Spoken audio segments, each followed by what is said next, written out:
menyinggung perasaannya dan merendahkan pelaku. Tersinggung ucapan kerjanya cuma makan tidur, motif kakak bunuh adik di Cikarang Utara, Bekasi.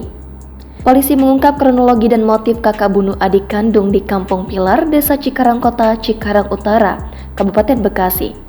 Kasus kakak bunuh adik di mana pelaku berinisial FM menghabisi nyawa adik perempuannya berinisial DP membuat warga setempat geger.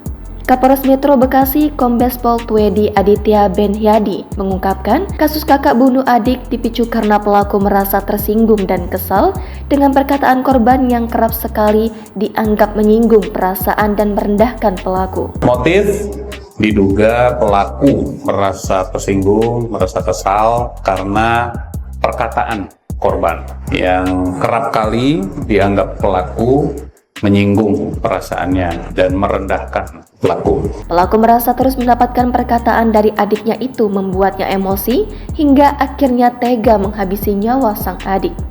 Pelaku FM menghabisi adiknya itu dengan pisau dapur saat tengah mengupas buah. Pelaku melakukan dengan cara menusukkan pisau secara acak ke badan korban. Pelaku yang bekerja serabutan itu kini ditahan di Polres Metro Bekasi. Ia dijerat dengan pasal 338 KUHP dengan pidana penjara paling lama 15 tahun dan atau pasal 351 ayat 3 KUHP tentang penganiayaan yang menyebabkan kematian dengan ancaman 7 tahun. Sebelumnya diberitakan DP tewas ditikam saat hendak salat duha. Penusukan dilakukan secara tiba-tiba.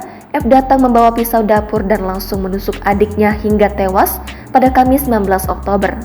Ada luka di payudara dan di perut, luka akibat luka tusuk dan senjata tajam sejenis pisau, ujar Kapolsek Cikarang Utara Kompol Samsono pada Jumat 20 Oktober.